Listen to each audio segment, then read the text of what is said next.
And welcome back to another Good Eye Podcast. I'm Jay Smack.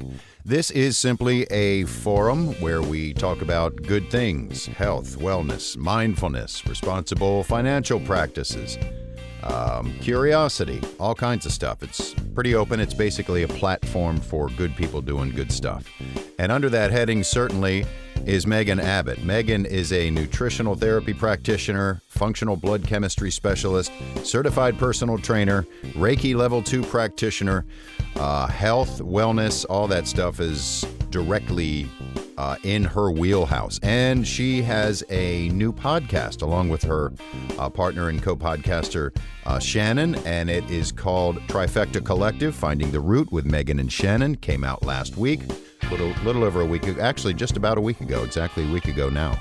Our conversation took place before that podcast came out, and I'm always excited to talk to Megan and find out what she's into and find out the new stuff that to which she can enlighten us. So let's get right to it. Here's my conversation with Megan Abbott on today's Good Eye Podcast. All right, and here I am with Megan Abbott. Megan, thank you so much for being here. It's been a while, other than the brief conversation we had, I guess, a month and a half, couple months ago. Good to see you again. Yeah, you too. Thanks so much for having me back. So always so great to connect with you. And yeah, thank you for having me on here. Very excited to chat today about all kinds of things. Man, you are doing so much. When we connected, it was through a networking group called Synapse, which focuses on nonprofits and stuff. And that's sort of the space we met in, was leaning into engagement and community involvement and stuff like that. But you were kind of just getting started, I think, on your journey where you are now, which is so much. I don't want to qualify it or quantify it, but it's so much. You're doing so much more now. I think then you were really into physical fitness. You were lifting a bunch. But then you were branching off into some more varied stuff. And among them now, from me just looking at, this is really just from looking at your website and Instagram over the last couple of weeks. But of course, supplements, that's something a lot of people are in. Cortisol levels, gut healing, stress, chronic stress, holistic business coaching, which is interesting. I'd love to hear about that. But I want to start somewhere else. You also touch on journaling, detoxing, and parasite work. What is that? Let's just start right there, and then we'll put that first, and then we'll get into some more general stuff. But I was like, what is parasite work? It sounds fascinating. It is fascinating. So yeah, parasites are a piece of a lot of chronic health issues. For me, this was a big part in my journey and my issues. And I had, hypothyroid, thyroid autoimmunity issues. I had all kinds of gut issues. I had chronic fatigue issues. I had chronic pain issues, all kinds of cognitive issues, hormone imbalances, all of these things. And parasites were missed for a really long time. And what I see that with so many of the clients that come to us as well. And parasite is really a parasite problem in your body. And here's the thing, we all have parasites, and it's not a big deal until some of our checks and balances go left unattended to for a period of time. And chronic stress is a really big one. Nutrient deficiencies, exposure to high levels of toxins, whether that's mold, heavy metals, environmental toxins that really feed these parasite overgrowths, and they become overgrown in our body, and they can cause all kinds of symptoms. And if left unchecked, I mean, really, really some major issues with mental health struggles, a lot of anxiety and depression. For some people, definitely not for everyone, but can be rooted back to a parasite problem. Cognitive issues, hormone imbalances, all kinds of gut issues, chronic issues with other gut infections like small intestinal bacteria overgrowth, yeast and fungus overgrowths. And they can be challenging to detect if you don't really understand how parasites show up really in blood work. And there's a specific trend in blood work that is the best way that I've found, at least, to detect them. And it's really, prepping the body to kill them, killing the parasites, getting them back to a manageable level. They also release toxins when they die, so you have to handle that piece as well. And then make sure that after you do killing work, you make sure the gut's left in a really good spot with, like gut healing, some probiotics, prebiotics. Yeah, and so that's kind of a lot of parasite work. Wow. Yeah. The parasites that live with us, on us, among us, often it's a symbiotic, although it's sort of it sort of contradicts the nature or the word parasite, but it's often a symbiotic relationship that we live with these parasites in us, on us. And real quick, because we jumped into this so quickly, I want to stress that this is not medical advice. No. We're not telling anyone what to do. The standard disclaimer. I'm just, and I hate this phrase, but I'm going to use it. I'm picking your brain because you're into so many different things, and because you've had a really positive influence and effect on people that I know and love directly. So I was really excited to talk to you. So there it is. There's a disclaimer. Do not, you can go down the rabbit hole, but don't go applying any of this until you talk to your doctor and talk to Megan.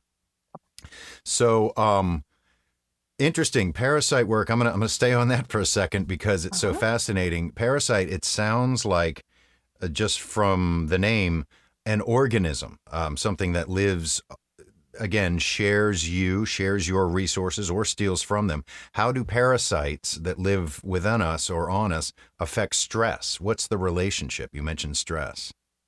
Yeah, so a parasite overgrowth can be very stressful on the body. They steal nutrients, they can impact all of these other things. But when we have a lot of chronic stress, which is for a lot of people, I mean, just a really common thing, there are certain things that happen in our body that kind of these checks and balances that are naturally in place, they are interrupted.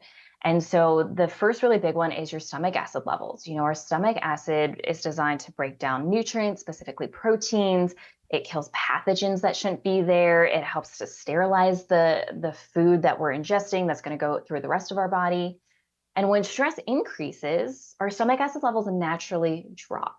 And so that's kind of our first line of defense that starts to go down. When we're under chronic stress, a lot of times we're going to start producing more cortisol, one of our stress hormones.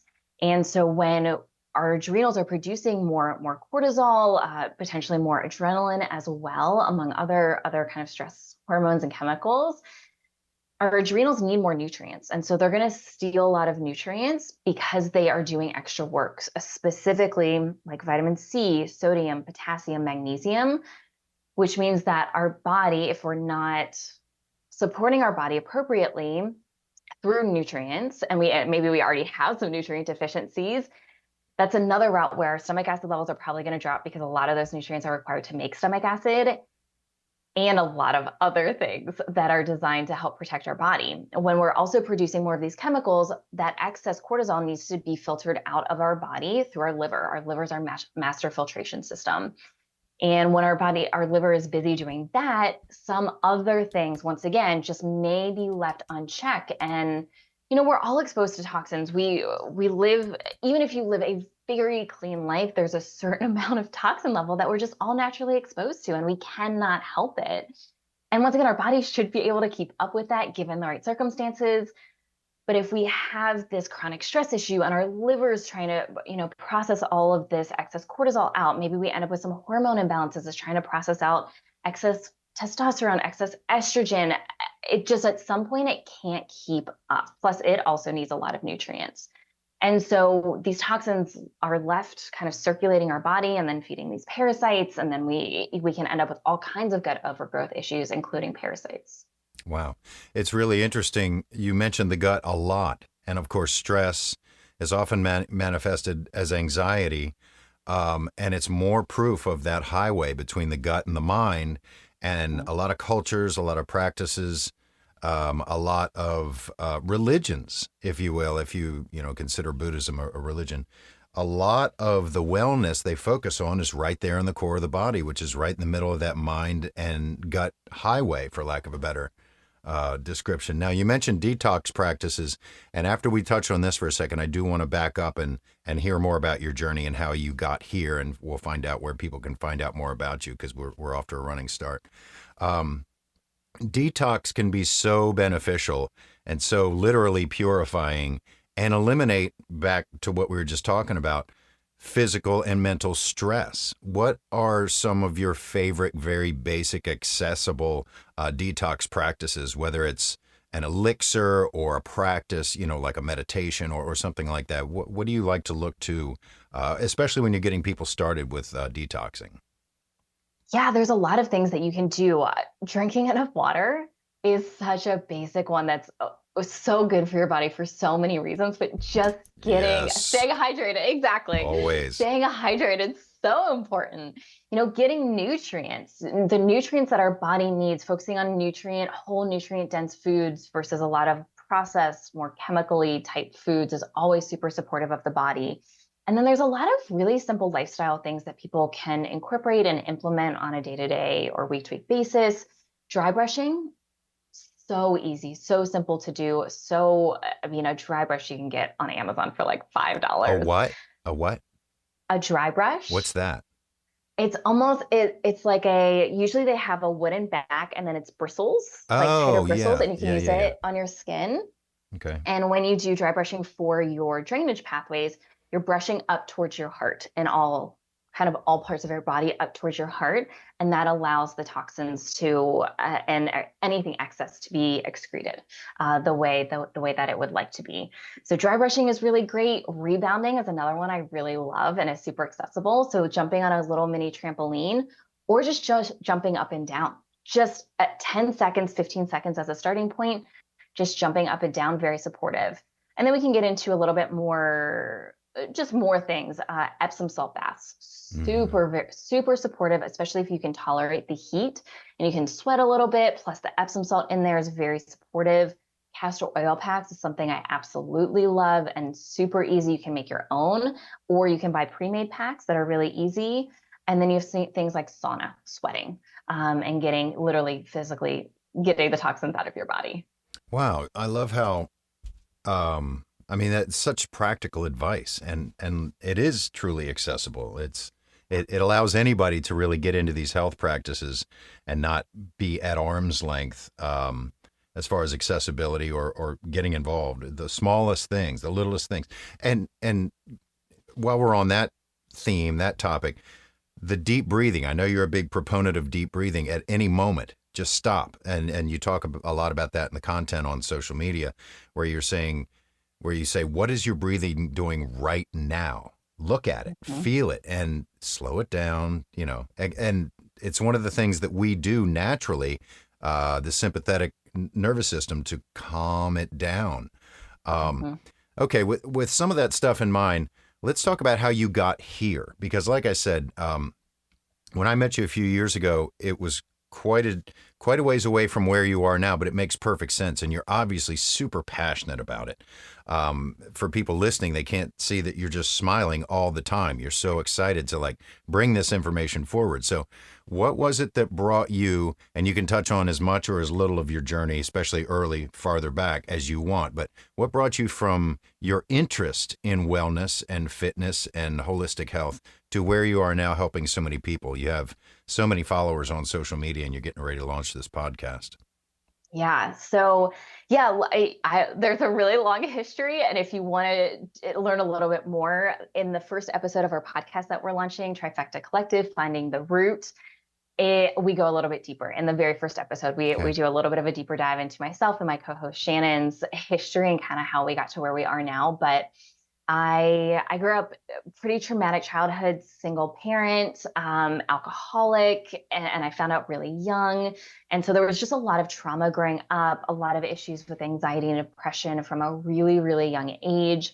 I was put on medication really young. I was in therapy super young, and none of that did a whole lot for me. And I really struggled for a long time. And it wasn't until I was in close to my mid 20s that I really found fitness, particularly strength training, and doing that consistently, that my mental health started to really improve. And I was able to get off of all of my medications.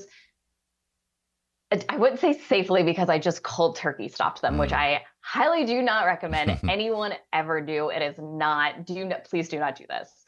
But I did it because doctors wouldn't help me taper off appropriately. especially with what I know now about getting off of these kinds of medications. But I was able to get off. I was able to stay off and stay mentally in an okay place. I wouldn't say I was in a great place, but I was definitely in an okay enough place. And so that really started my interest in health and wellness, into the fitness industry. I was a personal trainer. Did group instruction. I got into gym management. And then things really shifted for me when I was in a really minor car accident. And I started having chronic low back pain that turned into hip pain that, I'd lost feeling in my right leg for a really long time. And then that turned into pain as well. Went Western medicine route. Nothing helped. I did nine different procedures on my back. I did an injection in my hip and nothing was really cutting it. And then in that process, I started having all kinds of other issues. I started really bad insomnia. My mental health tanked. Gut issues, just and chronic inflammation. I started developing a lot of food sensitivities and chronic bloating. And I was just in a really, really rough spot. And I kind of transitioned into the functional movement realm, and that really helped my back and my hips and my right leg.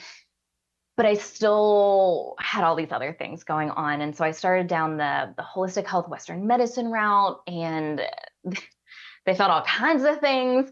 And I was symptom managed for a really long time. I was on really strict elimination diets for years. It got to the point where I was eating steak and chicken and white rice, and that's all I could tolerate. And even then, I was still having symptoms and reactions. I was taking a 3-hour nap in the afternoon every single day because I could not handle and function in life. I got diagnosed with thyroid issues and SIBO and thyroid autoimmunity at one point, and just all of these things. And I was put on all of these supplements and all of these things. And things would help a little bit here and there, but nothing really made a difference. So I started getting the education myself. And it wasn't until I figured out that I had heavy metal toxicity, aluminum and mercury. I had a parasite problem, and I had chronic Epstein-Barr virus, which played a big role in the thyroid issues. And I also had all of this trauma, unresolved trauma. And nervous system dysregulation and all of these cortisol issues. And I did every cortisol protocol ever, the most intensive ones exist out there. I did them all, and nothing really moved the needle for me. And once I started addressing those bigger issues, I started feeling so much better. And I had started on some of the trauma piece, but didn't dive too deep. And I was feeling good enough. I was feeling better, but I knew I could feel even better. And that's when I went really a lot harder into the nervous system regulation piece, trauma healing piece. And that's been several years now. And I found a lot of modalities. Energy healing for me was a really big one. I am an energy healer. I'm a Reiki Level 2 practitioner and use some other energies in my practice. That's how I got into plant medicine as a participant, with microdosing at first, and then into larger journey work, and have used a variety of medicines at this point. And then last year, I spent a lot of last year in courses for plant medicine to help facilitate and learn enough so that I felt comfortable supporting others in their journey in this, because it's been life-changing for me. I never imagined I could feel this good, this happy, this at peace with myself, all of myself. And I wanted to be able to share that in a safe, effective, and appropriate way for others. Wow. That actually feeds right into where I wanted to go next, which was you really chased your ailments, even not knowing that they were ailments. The way you felt didn't feel right, and you really chased it. So many people don't. What's your environment like at your practice? And here I'd like to talk about also, or at least mention the name of your practice. You mentioned Trifecta Collective, but where people can find you online, and we'll do that again at the end, but we haven't even talked about that yet.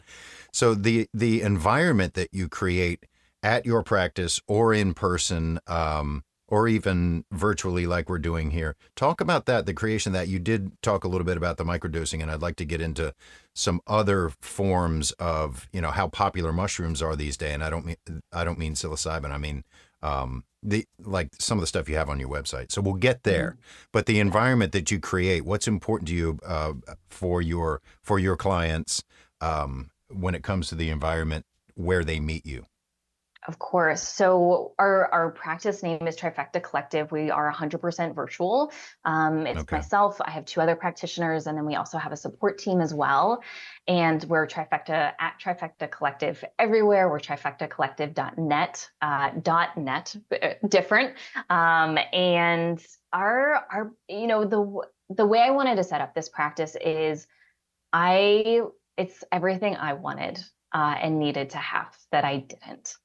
So we look at bigger root causes. We look at labs without recommending excessive testing. I can't tell you how much money I spent on functional lab testing that was pointless and I mean, so much money. And I'm trained in all of the big ones, but we're pretty selective in what we recommend and only if we really think it's necessary. We focus on blood work as a primary source because it's less expensive, it's more accessible to people in general, and gives us so many answers.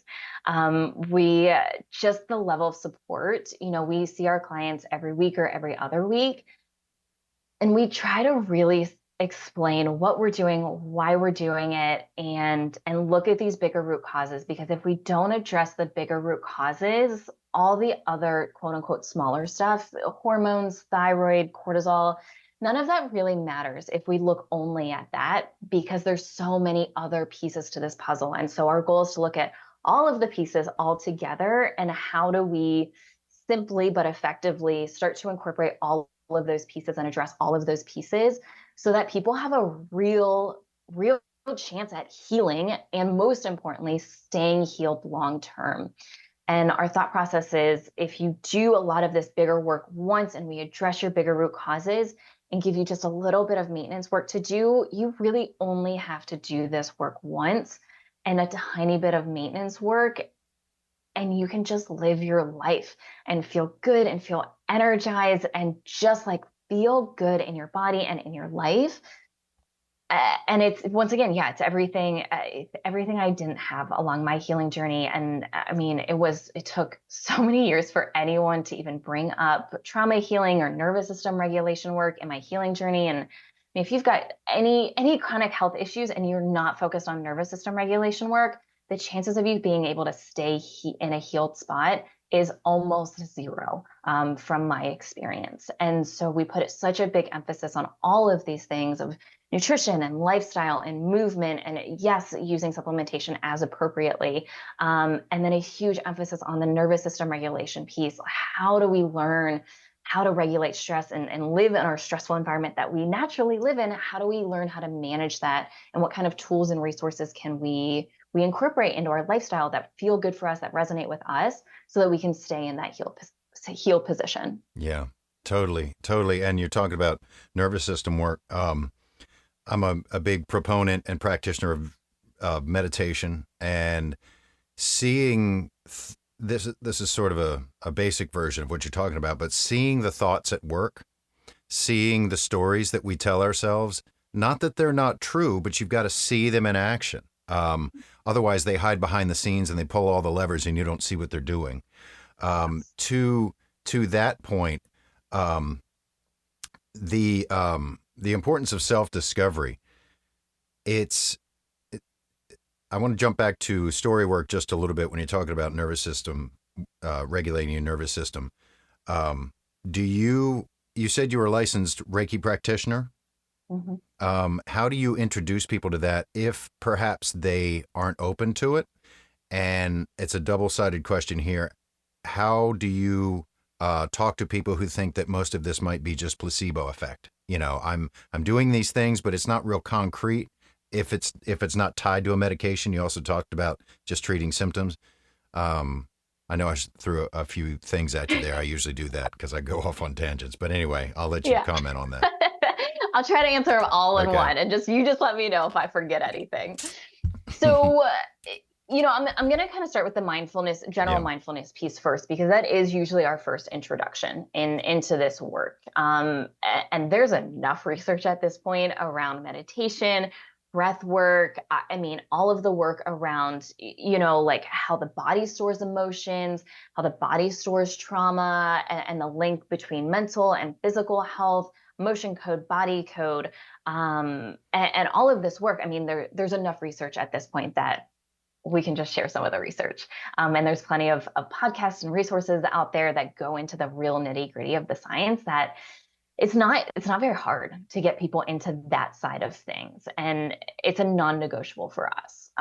We need to start somewhere. We need to start with something, even if it's 1 minute a day. Someone can do a 1 minute guided breathwork practice or meditation, or just like put your hands over your heart and focus on taking 10 really big deep breaths. It's so simple. And we know long term it makes such a big difference, from a science perspective. And also, we have enough experience at this point that if people are working with us, usually they trust us enough to just jump in.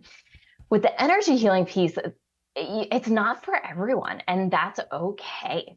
And for me, it did make a big difference. And when someone is able to experience it once, they get a better idea. And energy healing is really, if I compare it to acupuncture, which is a little bit more concrete and people can understand, are more familiar with it, it's very similar. It works a little differently, but the general idea is the same. Is we have blockages that happen in our body: physical, mental, emotional, spiritual. And the goal is to support the body in a way to help remove, release, shift, transmute these blockages in a way that allows our body to be able to heal itself. And we move, our atoms are always moving, so we have this frequency that we just always have naturally, by the fact that we're made of atoms, and atoms move. We know this in quantum physics. And so if we can raise that vibration to a vibration that's more aligned with health and healing and clarity and relaxation, that's going to help someone. And that's really what energy work is designed to do. And that's how we very much approach it in our practice. It's very, how do we just support the body? It's another tool to support and promote a lack of stress, relaxation. How do we help the body manage stress? For me, there's a lot of messages that come through for people during sessions, and it just gives us even more insight into, hey, what is the body really asking for and needing for right now, especially in people who aren't in a place yet where they don't know how to communicate with their own body. They're not connected to their own body. And so energy healing can be a tool to get better insight into, hey, what does your actual body really, really need right now? Does it need more sunshine? Does it need more nutrient dense food? Does it need more water? Does it just need more quiet time? Does it, what does the body need to feel supported and to promote more healing? Yeah, absolutely. Energy. I mean, it's the old adage of energy is not created. It just changes form. And it takes a lot of energy to be stressed out and angry. It And does. that may seem like an oversimplification, but that energy is going out somewhere and becoming something else if you don't keep it in and turning it into something positive. Okay, now the big question: what's the deal with mushrooms? Why are Yeah. mushrooms the big thing now, and how do they take so many forms? I'm on your website now. Various mushrooms for cognition, immune strength. Is it peak performance, longevity? Is it just a delivery vehicle, the mushroom, or is it actually the mushroom itself? Because I haven't really delved into this. Enlighten us. Is it treated with stuff? Is it the actual, I know lion's mane is a big one now. Mhm. And educate me a little bit. Yeah, it's kind of like herbs, where herbs have very natural healing properties, and so do mushrooms. And so we can use these as tools to help support our body. Lion's mane is a phenomenal one. It's probably the number one mushroom I recommend. It helps increase focus and cognition and just overall brain function. There's some really amazing studies that have come out around people with memory issues later on, and using lion's mane in therapeutic dosages to help with overall brain function. I also use lion's mane as a tool with a lot of my microdosing practices with myself and with clients, because if we're increasing neuroplasticity, why would we not want to increase brain function and really give the brain an extra boost with that? So I love lion's mane. Cordyceps is another really good one. Cordyceps helps to increase oxygen, the oxygen that's carried throughout our body. It helps to increase that. So people with a lot of respiratory issues, lung issues, really, really supportive. I've used it personally when I've had some breathing problems, that's another story, but they were energy based. But in helping support, just overall breath, People also use it for like as a pre-workout because it does help increase overall oxygenation to the body and can be very supportive. And people sometimes notice a little bit of an energy boost just as a result of that without it being overstimulating or something caffeinated. Turkey tail is really great for just overall immune support. Chaga is great for the gut.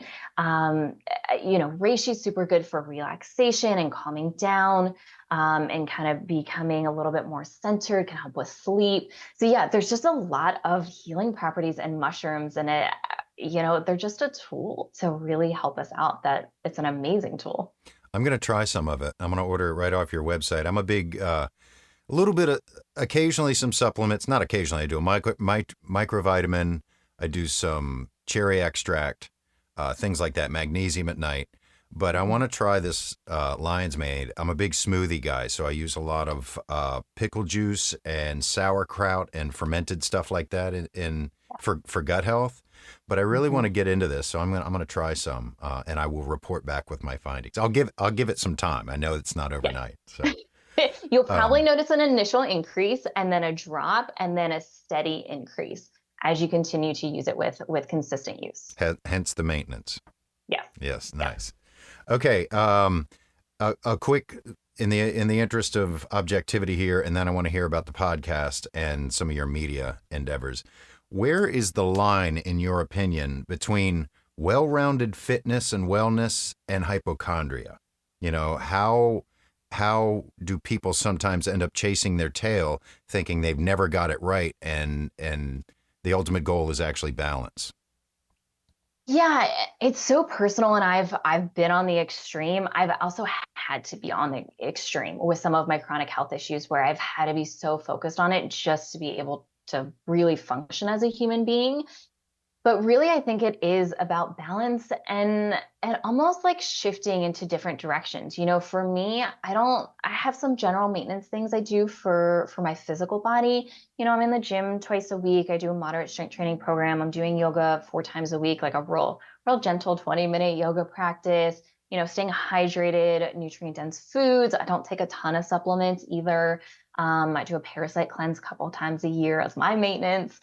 But it's really about understanding and supporting our body and what it needs. And that shifts, and being okay with those shifts. And, for me right now, a lot of my energy around my own health is peace and quiet. Mm-hmm. And how do I connect more with myself? And that looks like meditation.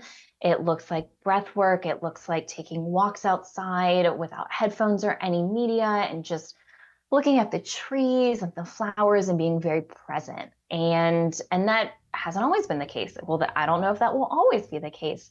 And being really open to, once again, now that I'm very in tune with my body and I really know as it's talking to me and telling me what it needs, just shifting kind of my day-to-day habits along with that. And I think as a general rule of thumb, having some sort of morning practice, once again, doesn't have to be crazy, even just like a 5-minute morning practice to really set up your day with meditation, intention setting, journaling, like whatever it is a really good practice. Starting your day with food, with something to nourish your body, with hydration. And same thing, ending your day with some sort of routine to help you come back to your body, to help you recenter, to help you relax a little bit, prepare for sleep, make sure that you're nourished once again, make sure your body feels good. Maybe that involves some stretching in the evening, but it really, you can take anything to the extreme, and health and wellness is one for sure that a lot of people take into the extreme. And one thing that I've really focused on, especially the last handful of months, is I ask myself, am I doing this out of compassion and love for my body, or am I doing this out of trying to punish my body or trying to force a change or to look a certain way, versus coming from a place of love and compassion? And I want my body to feel good. I want my brain to feel good. I want to be able to show up in a certain way. And for me to do that, I need some space in the morning. I need to have food prepared, and I need to be hydrated, and all of these things. And as long as I check in with myself and I'm coming from a place of love and compassion, I feel like I'm in a good spot. Wow. So nice. And it's such a great Yeah. environment. That's kind of what I was getting at earlier when I threw 9 questions at you at once. It's just so accessible and it makes people, I think, feel good about themselves and good about the practice. And I'm really happy to hear you say a nice short yoga routine and some moderate weights. That's kind of my scene, maybe 20 minutes here and there. I'm not into those hour long because people are busy. Yeah. So it's not just time management, but it's sometimes when you force yourself to work out or do any sort of practice and it's too long and it's not motivating, you don't stick with it. So Exactly. yeah, do something you enjoy doing. All right, cool. Well, tell us about the podcast. Tell us about your social media. You're a big hit on Instagram, and some of the advice you give and commentary is again just like this, so practical. And I learned a lot. I'd never heard, like I said at the top, of some of this. So tell us about plans for the podcast. Yeah, so the podcast, as of the recording of this episode, we launched in less than a week, and we will be dropping 3 episodes for our first drop here on a Tuesday, and then we'll be dropping 1 episode every Tuesday after that. And the podcast is a long time coming. It's something I've had in the back of my mind for years and years and years, but I also knew I didn't want to do it by myself. That didn't really resonate with me. And so when my head practitioner Shannon came to me, and that was also kind of in her mind at some point in starting that, just things started to fall into place a handful of months ago, and we started to make some moves on it. And we just wanted to be able to share more in-depth content around a lot of the things that I talk about in 30, 60, 90 seconds on social media. On TikTok, TikTok is definitely our biggest platform, Instagram being next, and we're on Facebook and YouTube. And I just wanted to be able to share more. I wanted to be able to share more about my story, about a lot of the nuances when it comes to health and wellness. And there's so many ideas and suggestions and places for people to start. I also really wanted to touch on where I see a lot of mistakes made in the health and wellness space, particularly in the holistic health space, and why people end up very similar to me and Shannon, of just spending so much money, spending so much time, and not really healing. And so the goal was just to be able to share that in a longer form content with people. And it's been amazing. We've recorded, I think, 6 episodes as of right now, and yeah, it really lights me up. I'm loving it so much. Cool. Are you gonna offer video versions as well? Are you gonna put it on YouTube? It'll be on YouTube, and then anywhere where you can listen to podcasts, it'll be there. So you'll be able to visually see us. If you want to see what Shannon looks like, I'm everywhere. You'll see me and my face everywhere. But if you want to see what Shannon, see Shannon and how she talks and communicates, yeah, we'll be on YouTube. And then certainly you'll be able to listen to us on other platforms. Well, I always enjoy talking to you. I have to say, I'm pretty proud of myself for keeping this conversation under like 2 hours, Yeah.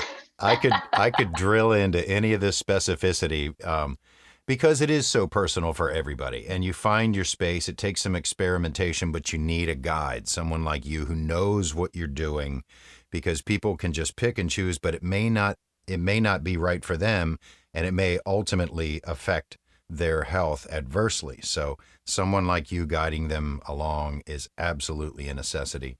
I do like to open it up at the very end because I generally write a couple notes and then I shoot from the hip based on curiosity. So there's things I often don't cover. I want to open the floor up to you. Anything we didn't mention, anything you'd like to mention or clear up or anything like that before I give you your day back.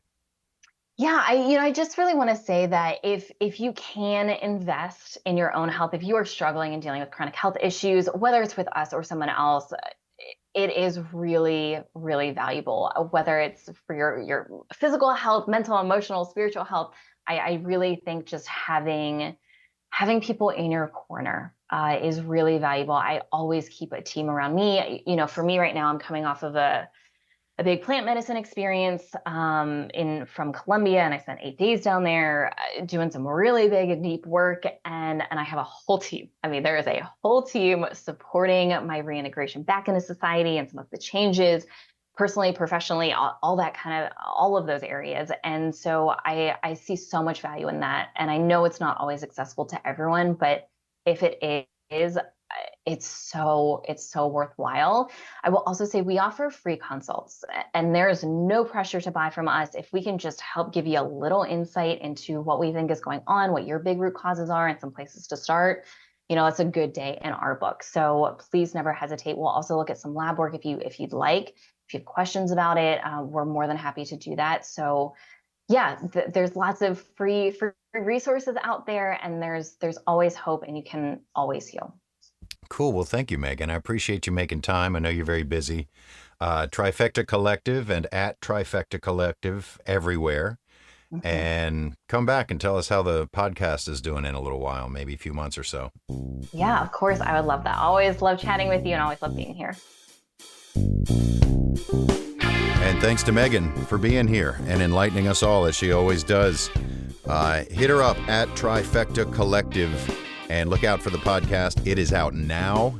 It's been out for just about a week now, and you can find it on Libsyn, trifectacollective.libsyn, libsyn.com, or on Spotify. And we will check back in with Megan a couple months or so. Let me know if you have any questions. j@jsmack.com is my email address. Always looking for topic ideas and guests. Till next time, thank you for your time, attention, and intention, and I'll see you back here soon on another Good Eye podcast.